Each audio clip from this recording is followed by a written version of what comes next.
Prime Clayton Kershaw is the greatest pitcher of the 21st century. His 7-year peak includes 3 Cy Youngs, 7 straight top 5 finishes, 5 ERA crowns, and a 300 strikeout season. Drafted out of high school in 2006, he was the Dodgers' ace by 21 and the best pitcher in baseball by 23. The obvious comparison is Sandy Koufax, another legendary Dodger lefty who spent his peak as the greatest pitcher in MLB. Both used generational curveballs and elite fastballs, but there is one insurmountable difference. Koufax won 2 World Series MVPs and pitched his very best games in October. Kershaw is the polar opposite. At the very peak of his powers, he suffered a string of playoff chokes so embarrassing that they permanently stained his legacy. Clayton Kershaw's postseason reputation is worse than any other athlete in American sports relative to his regular season greatness. When you think of Kershaw, you think of this, and this. But you also think of this, and this. Unlike position player counterpart Mike Trout, who only got 1 chance in the playoffs thanks to repeated failures by the Angels, Kershaw pitched in October in almost every year of his prime. I'm here to rank his playoff runs, break down every single postseason appearance of his career, and contextualize all of his most famous shortcomings. Were they all his fault, or has he been unfairly scapegoated for the failures of others? We'll kick things off with his first ever playoff appearance back in 2008, when he was just 20 years old. Most people don't realize that Kershaw was pitching during Mannywood. He was teammates with Jeff Kent, Nomar Garciaparra, and Greg Maddux. He's been around for a long time. His first playoff outing came during Game 2 of the NLCS against the Phillies. He came on in relief and got 5 outs, with a single walk being his only blemish. A clean slate and mop-up duty to start his October legacy. His next appearance wasn't so smooth. He walked Ryan Howard, allowed a base hit, then allowed a sac bunt. Just like that, his first postseason was finished. One of the runners he allowed came in to score, and the Dodgers ultimately dropped the game and the series. The 20-year-old's outings in 2008 were both fairly inconsequential. They totaled negative 0.1 WPA and negative 2.2 CWPA. I'll be using CWPA a lot during this video. Championship win probability added estimates how a team's chances at winning a World Series shift on a play-by-play level. Negative 2.2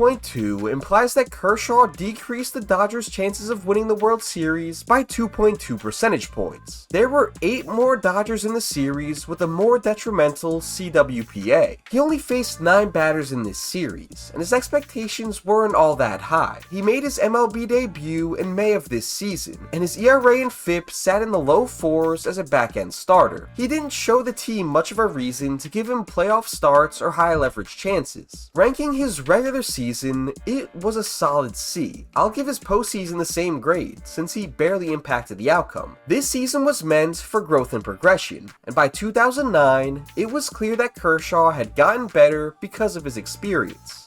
He became the Dodgers' ace in his first full season. If not for his win-loss record and missing most of September, he probably would have gotten some Cy Young votes. He returned from a shoulder separation in his non-throwing arm just in time for the playoff push. Against the Rockies on October 3rd, he threw 6 shutout innings and struck out 10, leading the Dodgers to a division-clinching victory. Kershaw's first postseason start came 5 days later. On October 8th, he held his own in a pitcher's duel against Adam Wainwright's Cardinals, going 6 2/3 innings and allowing 2 runs in the Dodgers' walk-off victory. LA swept the divisional series, and manager Joe Torre gave the ball to his young lefty in the Game 1 NLCS rematch versus the Phillies, citing his dominance versus the Rockies earlier that month. The Phillies were the reigning World Series champs, and their lineup was absolutely loaded. And of course, they beat the Dodgers in this series the previous year. Kershaw started strong in Game 1, making it through 4 innings just 2 batters over the minimum. In what would become a running theme for his playoff starts, the game absolutely unraveled thanks to one bad inning. A base hit, walk and Carlos Ruiz homer flipped the script. In today's game, Kershaw probably would have been pulled right there, but he was due to hit in the bottom half of the inning, so Torrey wanted to force him through before pinch hitting and going to the bullpen. He walked Cole Hamels on 4 pitches right after the homer. His command was all over the place, inducing a force out at second before throwing 2 wild pitches and walking Chase Utley. Clearly rattled, Torrey still allowed him to face the most feared lefty slugger in baseball. Ryan Howard hit the dagger double. Kershaw's day was finished. 4 great innings followed up by 1 disaster. Manny tried his hardest to keep this game close, but the Dodgers never reclaimed the lead. Kershaw was bad, and his manager failed him. The Dodgers won Game 2, but then dropped Games 3 and 4. Kershaw was initially in line to start Game 5, but Torrey opted to give the ball to Vicente Padilla. Padilla pitched well in Game 2, and with the off days in the series, he was on regular rest for Game 5. A manager today would never make this decision based on a 1-start sample size. Kershaw would have absolutely been pitching, but it was 2009, and Kershaw watched from the bench as the Phillies smacked Padilla around with his season on the line. By the 5th inning, LA was trailing 6-3. And Torrey turned to his ace out of the bullpen to stop the bleeding. Kershaw got through the 5th quickly, then got 2 quick outs in the 6th, but 2 bad pitches once again derailed his night. Swing and a drive! No doubt about it! Kershaw's regular season was A-tier. He became the ace for the top National League team, but after 1 good playoff start, he cost his team Game 1 of the NLCS, then ensured that there would be no comeback in Game 5. ERA and FIP both over 6, a CWPA of negative 6.2%, and a sign of struggles to come. D-tier postseason, and not the only one.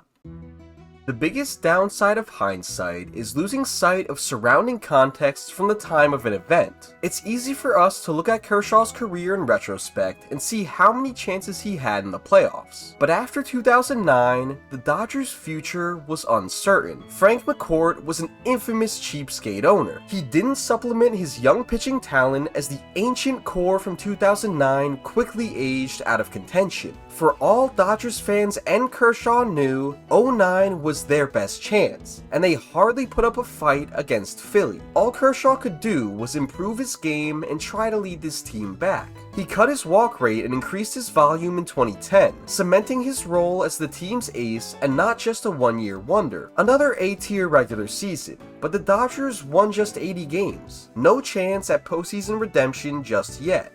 Kershaw ascended in 2011. He led all of baseball in ERA and led the NL in wins and strikeouts. He earned the National League pitching triple crown in over 230 innings of work. He earned his first All-Star bid, won a Gold Glove, and earned his first NL Cy Young. The 23-year-old instantly joined Best Starter in MLB talks with future Hall of Famers Justin Verlander and Roy Halladay. The Dodgers had the deserving MVP in Matt Kemp and the actual Cy Young in Kershaw, and they won just 82 games. Another early vacation, this time after an S-tier regular season. 2012 felt different. McCourt sold the Dodgers right before the start of the season, and Magic Johnson's Guggenheim Baseball Group had serious money. The Dodgers started the year 42-25, with Kershaw headlining one of the strongest pitching staffs in baseball. Even with a terrible lull from mid-June to the All-Star break, they traded for Adrian Gonzalez, Hanley Ramirez, Josh Beckett, and Shane Victorino, flexing their newfound economic muscle. They were 69-58 after Kershaw threw an 8-inning masterpiece on August 25th, just 2 games out of the division lead. Somehow, the Dodgers lost each of Kershaw's next 3 starts despite him allowing just 4 runs across 20 innings. They went on a 10-17 stretch to fall out of playoff contention by mid-September. Kershaw once again led MLB in ERA across nearly 230 innings. He finished second to R.A. Dickey in Cy Young voting, likely due to his 14-9 win-loss record. Another S-tier regular regular season with no winning to show for it. But with the ownership change, the future finally looked bright.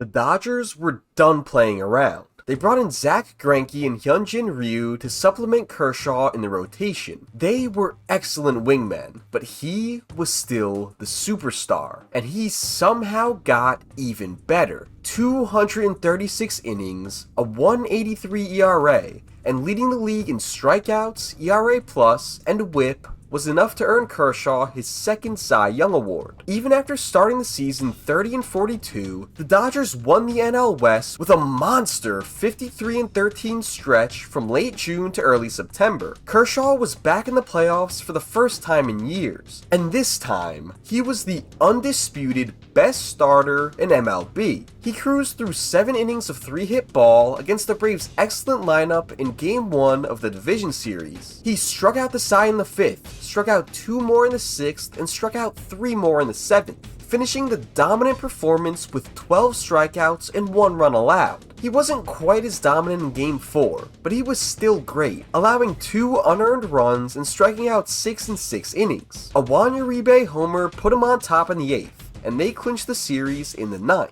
2 great starts, 2 Dodger wins, and Kershaw was back in the NLCS. He got the ball in Game 2 after a 13-inning loss the previous night. The Cardinals instantly tested him as Matt Carpenter led off the game with a triple, but Kershaw emerged unscathed after sitting down the heart of the order in the first. He went 6 innings, allowing just 2 hits and 1 unearned run. Manager Don Mattingly pinch hit for him in the 7th because the lineup was being shut out. The bullpen did the job behind him, but the Dodgers lost 1-0, falling behind the series 2-0. They picked up a win in Game 3, dropped Game 4, and won Game 5 to send the series back to St. Louis, giving Kershaw the ball in a must-win Game 6. This is the Greg Gibson game, for those who celebrate. In the bottom of the 3rd, Matt Carpenter ripped an 11-pitch double to right field. Sloppy defense allowed Carlos Beltran to advance to second base on his RBI base hit. 1 strike away from evading further damage, Yadi Molina kept the rally going with a base hit of his own. Then another base hit, a questionable walk, and another base hit completely blew the game open. Kershaw allowed 4 runs on 4 seeing eye singles. He allowed 3 more hits and another run in the 5th before being pulled, and the bullpen allowed 4 more runs in the inning he left. The Dodgers got shut out anyway, so it's not like it mattered all that much, but Kershaw didn't give them a chance. He's the best starter on the planet, so of course he gets the blame, even when his offense scores 11 runs in 6 games and no runs in his 2 starts. In the 2013 postseason, he shoved for 3 starts and got blown up in his 4th. It was a fairly good run by him, but his teammates failed to pick him up in the championship series. They probably don't beat Atlanta in the division series without Kershaw's heroics. But it's not about how you start in this league, it's about how you finish. 2013 is an S-tier regular season, but a B-tier postseason. In 2014, Clayton Kershaw continued to get better. He started opening day in Sydney, but he didn't pitch again until May due to back pain. Despite missing that time, he won the NL Cy Young for a 3rd time in 4 years and also won the NL MVP. He had a 1.77 ERA and 1.81 FIP, leading MLB in both, as well as wins above replacement, complete games, ERA+, WHIP, and strikeouts per 9. He was now walking just 4% of batters he faced and striking out 32%, all while producing the highest ground ball rate of his career to that point. On June 18th, he threw potentially the greatest start of his life. He struck out 15 batters, didn't walk a single one, and didn't allow a hit. It would have been a perfect game if Hanley Ramirez could play shortstop. From that game on, the Dodgers went 17-1 when he pitched. He went at least 7 innings in all but one of those starts, posting a 1.32 ERA in that span. I could go on and on about his regular season. I could do a full video about this, but this video is about October, and Kershaw had a chance at redemption against the Cardinals in the division series.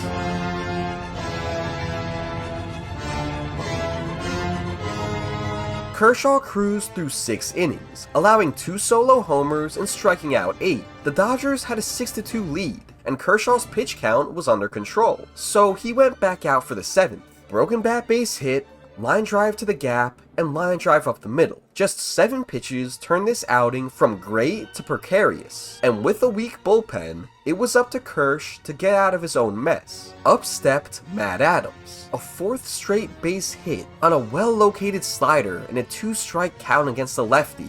There's nothing more he could do there. It was his 3rd time through the order, and the Cardinals were clearly seeing him better. Once again, this is a spot where he would have been pulled for sure by a manager today, but Kershaw diced up Pete Kozma on 3 pitches, still firing 95 on his 96th pitch of the night. With 2 more lefties due up, Mattingly pushed Kershaw to get out of it on his own, but another seeing eye single found its way through the hole and brought St. Louis 1 run closer. 6-4. Mattingly walked up to the mound, and Kershaw talked his way into staying in this game.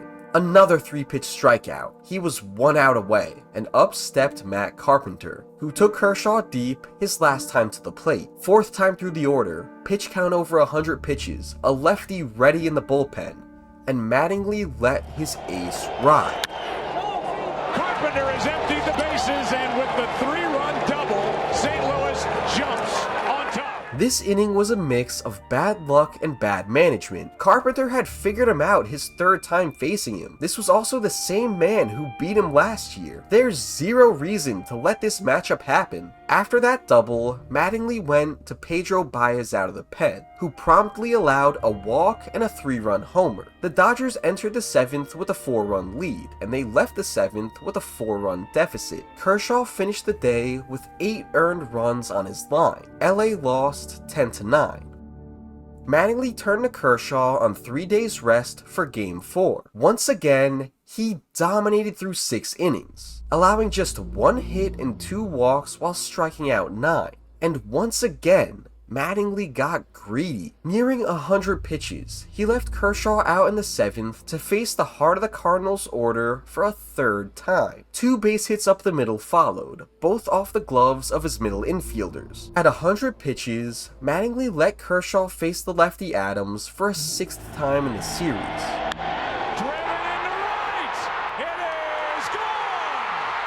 This image of Clayton Kershaw is burned into my mind. The greatest pitcher of my childhood, who just threw the best season I could remember, completely and utterly shell-shocked, demoralized, dejected. Had Mattingly pulled him after 6 innings in each of these games, he would have thrown 12 innings of 2-run ball with 17 strikeouts. The Dodgers lost 3-2, and their season was over, just like that. This series is tough to evaluate. In a way, Kershaw did his job, but the Dodgers needed him to go above and beyond. I disagree with Mattingly's decisions, but we're talking about the modern day Koufax, coming off a season where he could seemingly handle that type of workload. Ultimately, it was up to Kershaw to finish the job for his team. S-tier regular season, maybe the best of his career. F-tier postseason, F-tier Mattingly, and F-tier Pedro Baez. Before we get to the rest of the heartbreak, here's a word from today's sponsor, Arena Club. Ready to level up your collection or get started trading cards? Arena Club's original slab packs bring the thrill of ripping packs combined with the power to buy, sell, or trade all in one place. With slab packs, you can rip packs starting at $25 and up, and each pack has grails that are worth at least 20 times the price of the pack. They offer you full transparency, showing you every single card in the pack and the odds of pulling each one, so you know exactly what you can get before you buy. You can rip your packs right here online. We got a 2004 Yadier Molina, and as you can see, Arena Club makes you an instant offer as soon as you rip your pack based on the estimated value of the card. Or you can send it to your digital showroom, where you can auction, trade, sell, or retrieve your physical card. The packs may be digital, but yes, this is a real card. In every aspect of the card collecting game, Arena Club is practical, quick, and safe. And right now, they're offering a special discount to my viewers. You can get 20% off your first slab pack or card purchase by going to arenaclub.com/ATB and using code ATB at checkout. That's arenaclub.com/ATB. with code ATB at checkout to let them know that I sent you. Thanks so much, Arena Club. If 2014 wasn't Kershaw's summit, 2015 is the only other season in that discussion. He became the first pitcher in 13 years to clear the 300 strikeout threshold, something only 4 pitchers have done since, and no pitcher has done since 2019. He also cleared the 200 inning and 30 start thresholds for the final time in his career, coming within a few innings of a career high while producing some of his most dominant rate stats ever. He struck out over a third of the batters he faced while walking under 5%, giving him a near 30% strikeout minus walk rate. He missed more bats than most pitchers while simultaneously being one of the best at limiting damage contact. Over half of the batted balls he allowed were on the ground, and he was near the top of the league in terms of exit velocity and hard hit rate allowed. 2015 is the first season with StatCast data, so we have easy access to pitch movement from that year. Kershaw averaged 94 miles per hour on his fastball with 19 inches of IVB, making it maybe the best fastball in baseball. His curve got negative 18 inches of IVB, meaning it dropped a foot and a half more than batters expected, and his slider sat at 89 miles per hour, which was novel for a starter 10 years ago. He would have won a third consecutive Cy Young, if not for excellent ERA seasons from Jake Arrieta and Greinke. I think Arrieta winning is fair, but for my money, Kershaw was still the best pitcher of the three in 2015. He led the league in FWAR, had a sub-2 FIP, and elite peripherals to go along with his still elite 2.13 ERA and league-leading volume. I cannot overstate just how good he was at his peak, but the question remained unanswered. Will he ever get it done in October? Kershaw started Game 1 of the 2015 NLDS versus the Mets. He dueled Jacob deGrom, and just like in 2014, he went 6 strong innings, 11 strikeouts, 4 hits, 1 run, 1 walk. But just like last year, Mattingly left him out to dry in the 7th. He walked 3 batters, leaving the game with 2 outs and the bases loaded. Pedro Baez blew it again, allowing 2 inherited runners to score. The Dodgers just scored a single run, so again, they probably would have lost either way. But the 7th inning struggles were here to stay. Just like in 2014, the Dodgers were down 2-1 in the series, and Kershaw got the ball in Game 4 on short rest. Up 3-1 after the 6th, Mattingly left Kershaw in for the 7th again, and once again, it started with traffic on the bases, but his pitch count was in check, and Mattingly stuck with his ace for the 4th time in a row. This time, he finished the job. 7 innings, 8 strikeouts, 3 hits, 1 walk, 1 run. This was the start LA needed. The series went back home for Game 5. They had their second ace on the mound, but the Dodgers bats just couldn't get the job done. Kershaw really did pitch well this time. This series loss definitely can't be pinned on him, even though he lost Game 1. I'm giving him another S-tier regular season, and a B-tier postseason. F-tier Pedro Baez. 2016 was the first season where real cracks started to show in Kershaw's game. He didn't regress in the slightest as a pitcher. In fact, his stuff might have been even better than ever. A 1.69 ERA and 1.80 FIP with just 11 walks all season? Remember when this guy first came up and he was walking everyone? He struck out 15 batters for every walk he issued in 2016. So why do I say the cracks were showing? Well, he missed over 2 months with another back injury, and once he returned, he wasn't quite as dominant. From April 25th to June 15th, Kershaw had an 11-start stretch where he struck out double-digit batters 9 times. In the 5 regular season starts after his injury, he never struck out more than 7. And the Dodgers got the post-injury version of Kershaw in October. They faced off against the Nats in the NLDS, and in Game 1, the Dodgers lineup actually gave their ace a 4-run lead. He wasn't great, going 5 innings and allowing 3 earned, but he held the lead, and the bullpen shut down the Nats for 4 innings. Far from his best playoff start, but a win nonetheless. But just like 2015 and 2014, the Dodgers fell behind in the series and called on their ace on short rest for Game 4. New manager Dave Roberts had eased Kershaw in after his injury, never letting him throw over 100 pitches until his first postseason start. But here he was on short rest, taking the ball with the season on the line. And tell me if you've heard this one before. 6 dominant innings, 10 strikeouts, 2 runs, and a 5-2 lead entering the 7th. Thanks in part to a double and run scored of his own. Roberts lets him go out for the 7th. He allows a base hit, but then gets 2 quick outs. Now, with the top of the order up a 4th time, nearing 100 pitches into a short rest outing, coming off injury, this had to be it, right? Torrey's gone. Mattingly's gone. The young, analytically focused Roberts will make the tough but correct decision. Just kidding, Kershaw loads the bases thanks to some bad defense and gets to 110 pitches. Pedro Baez comes in once the bases are already loaded and instantly hits a batter, scoring a run. Then Luis Avilan comes in and allows a game-tying base hit. That's 5 earned runs for Kershaw, tie game, and another bad line. New manager, same old bullshit. Leave the ace out to go down with the ship. And why is it always Pedro Baez? Believe it or not, the Dodgers actually won this game. They picked up their ace for the first time ever, and we're not done with this series just yet. In Game 5, Roberts tried pushing Kenley Jansen through a 3-inning save. Once he surpassed the 50-pitch mark, with 2 on and 1 out in the 9th, Roberts called on Kershaw to hold on to the 1-run lead. It was his first relief appearance since that 2009 NLCS. And by God, he did it. And the Dodgers are going to Chicago. The series ERA doesn't show it, but Kersh pitched this team to a victory. The Dodgers went 3-0 when he pitched and 0-2 when he didn't. He threw 218 pitches, pitching twice on short rest, just a few weeks after returning from the most serious injury of his career. There's no way they win this series without him. Just 3 days later, on 2 days rest, he kept it rolling, throwing 7 shutout innings of 2-hit ball to even the NLCS 1-1. Just like always, he didn't get the ball again until the Dodgers faced elimination in Game 6. This time he was on full rest, but he got absolutely blooped to death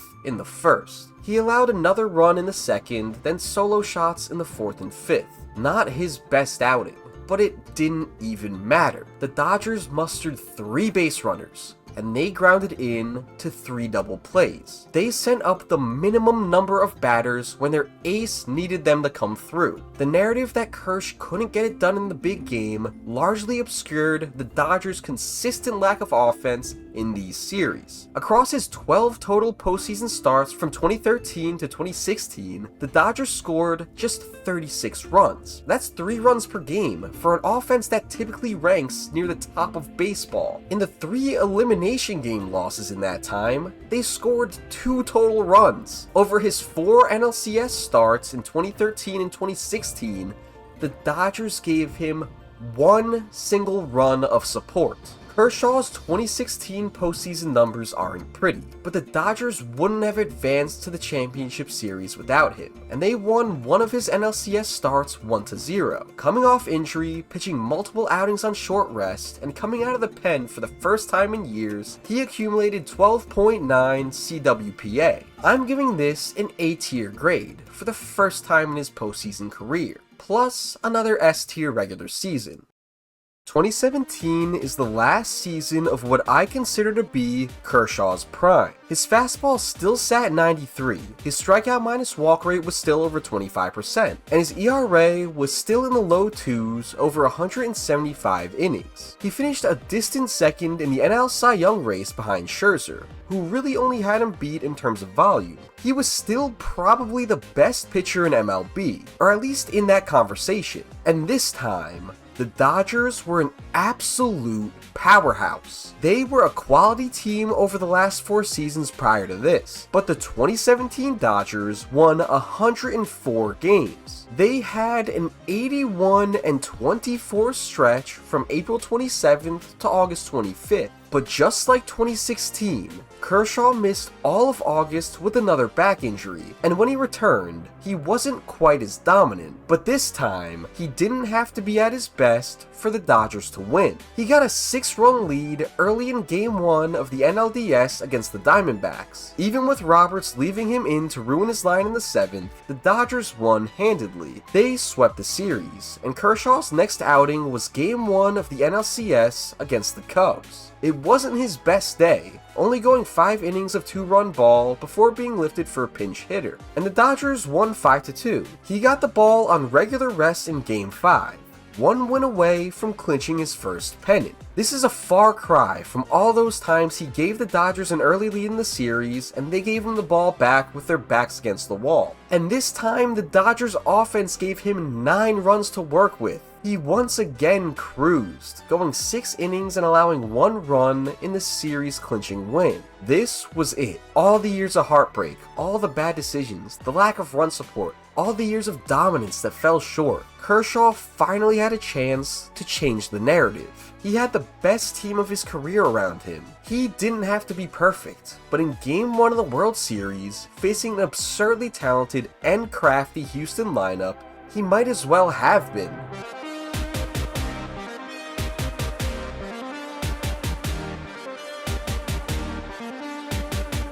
Kershaw gave the Dodgers the series lead. His first game in the Fall Classic was pure dominance, but the series was a true scrap, and the next time he touched the ball, it was tied 2-2.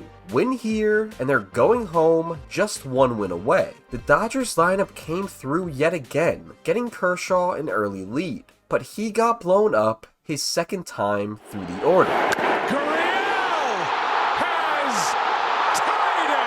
He blew a 4-run lead, gained a 3-run lead in the 5th, then left Kenta Maeda with 2 runners on and 2 outs in the bottom of the 5th. 3-2 and a high fly ball at the wall. Tie game! Game 5 of the 2017 World Series might be the greatest baseball game ever played, juiced balls and sign stealing aside. Most people probably don't even remember that Kershaw started that game. He got seriously shelled for the first time in a few postseasons. This wasn't wacky management, he just didn't do the job. The Dodgers extended the series in Game 6, and Yu Darvish got absolutely blown up in Game 7. Kershaw came out of the bullpen to stop the bleeding, and he gave the Dodgers 4 shutout innings, keeping them in the game. But the bats that had been so explosive all month and all season long finally fell asleep on that first day of November. Dodgers lose yet again. After the series, Kershaw faced the media. Maybe one of these days, I won't fail. We won't fail. And we'll win one of these things. He had accomplished everything else there was to accomplish. This was his white whale.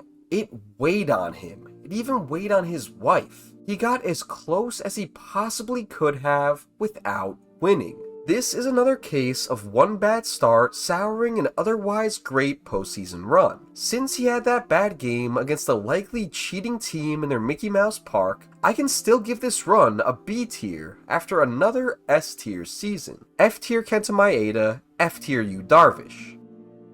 By 2018, Kershaw's prime was over. His fastball dropped 2 ticks from 2017 to 2018, likely due to fatigue, repeated back issues, and biceps tendonitis. And even then, he threw over 160 innings with a sub-3 ERA. He was still a great pitcher, but his strikeout stuff was starting to leave him. For the first time since 2009, a fully rested Kershaw didn't get the ball in Game 1 of a playoff series. Roberts gave the Game 1 start to Ryu versus the Braves in the NLDS. He shut Atlanta out in 7 innings. Then Kershaw one-upped him in Game 2, spitting an 8-inning, 2-hit gem. This start led Roberts to giving him the ball in Game 1 of the championship series against the Brewers. It didn't go so well, as he allowed a homer to the opposing pitcher and didn't make it out of the 4th inning. The Dodgers managed to win 2 of their next 3 to once again give him the ball in a pivotal Game 5. Despite allowing an early run, he came through, throwing 7 innings and handing the ball off to Pedro Baez with a 4-run lead. And for once, Pedro Baez did his job. and the Dodgers were a game away from consecutive pennants. Just like his last Game 7, Kershaw entered out of the bullpen in a 5-1 game. But this time, the Dodgers had the lead, and for the second time in his career, the Dodgers clinched a series win with him standing on the mound. The Dodgers have won the pennant. Back to the World Series they go. Unfortunately, for the second straight World Series, he faced a historic lineup that was up to some extracurricular activity. Kershaw got shelled in his Game 1 loss, and the next time he pitched, the Dodgers trailed 3-1. Steve Pearce instantly put him behind the 8 ball in Game 5. He went 7 innings, allowing 3 homers and 4 runs. Not the worst start ever, but the Dodgers didn't score after a leadoff homer in the first. Kershaw helped them to the World Series for a second straight season, but this time, he didn't even give his team one good start once they got there. C-tier postseason following an A-tier season. 2019 was Kershaw's first season with an ERA over 3 in over a decade. It was .303, in the most run-happy environment of his career. He finished 8th in Cy Young voting, and he made his 8th All-Star team. He missed the first few weeks of the season with shoulder issues, and his fastball velo continued to trend down, but he was still Clayton Kershaw. He didn't pitch fewer than 6 innings in any of his first 23 starts. Just like last year, he was the Dodgers' Game 2 starter in the NLDS. The Nationals got to him early, scoring 3 runs in the first 2 innings. He still went 6, and he didn't let the game get away from him, but it wasn't enough. Kershaw didn't get another start in the series. Roberts went with Walker Buehler in Game 5, and Buehler pitched his ass off, coming within a pitch of 7 innings, but he needed relief with 2 on and 2 out, so Roberts turned to the veteran, his longtime ace who had been usurped. Kershaw escaped the jam in 3 pitches. This is where Roberts got greedy. With a 2-run lead and the heart of the order coming up in the 8th, he left Kershaw out there, and Kershaw got taken deep. And then he got taken deep again. 3 pitches in the 7th put him on top of the world. 3 pitches in the 8th knocked him back down. You know, it just ends all of a sudden like that, and you're to blame for it. So it's a terrible feeling. Everything people say is true right now about the postseason. I understand that. Roberts deserves 99% of the blame for how he handled Game 5. But either way, Kershaw only got 1 start that he lost and 1 other appearance where he blew a save. This can't be anything besides an F. 2020 was a weird year for everyone. The shortened season was definitely beneficial to Kershaw's arm, as he regained a take on his fastball. He was good during the regular season, but he made his best start of the year by far in October. In Game 2 of the wildcard round against the Brewers, Kershaw went 8 shutout innings, allowing just 4 base runners and punching out 13 batters, his highest single game mark since 2017. This was his last gasp of true dominance in his postseason career, and it advanced the Dodgers to the NLDS. Kersh started Game 2, going 6 innings and allowing 3 runs, and earning the win. There were no days off during these series, so Kershaw's next start wasn't until Game 4 of the NLCS. He took the L, struggling through 5 innings of 4-run ball. The Dodgers were now down 3-1, but Kershaw's teammates picked him up, winning each of the next 3 games and the pennant. They no longer needed prime Kersh to win. They just needed him to be competitive, and they'd do the rest for their vet. And that's exactly what he gave them in this World Series. 6 innings, 1 run, 8 strikeouts in Game 1 to give the Dodgers the early series lead. Then, in Game 5, following a disastrous collapse in Game 4, he went a strong 5 2/3 innings, pulling the Dodgers back out in front in the series. Roberts pulled him at 85 pitches, and the bullpen preserved the win. No Superman stuff. He showed up, did his job, and his teammates did their jobs. And in Game 6, his teammates finished the job as he looked on from the dugout. Dodgers have won it all in 2020! The monkey was finally off his back, The years and years of failures, the years of backpacking horrible offensive performances, the years of eating shit from fans and the press due to poor management, all of it wiped clean with one single championship. He pitched a great World Series, winning both of his starts along the way. The Dodgers finally won their first title in over 3 decades, and they couldn't have done it without their decade-long ace. This is an A-tier regular season, and finally, for the first and only time in his career, an S-tier postseason. Since winning in 2020, Kershaw has had some solid seasons, but he's never been fully healthy. He had a B-tier 2021, but completely missed the postseason. 2022 was an A-tier, but 2 more IL stints limited him to 24 starts. He went 5 innings of 3-run ball in his only postseason start against the Padres that year, taking the first of 3 straight team losses to end the season. C-tier postseason. 2023 was much of the same as 2022, but his command regressed back to early 20s levels, and his stuff was still mid-30s levels. He only got a single out against the D-backs in his lone NLDS start, and the Dodgers were swept. F-tier postseason. Kershaw hasn't pitched much since that year. He only threw 30 innings in 2024, completely missing the Dodgers playoff run and second 21st century championship. He was still pretty effective this year, even with his fastball sitting at 88. He ate 112 innings for an injury-plagued pitching staff,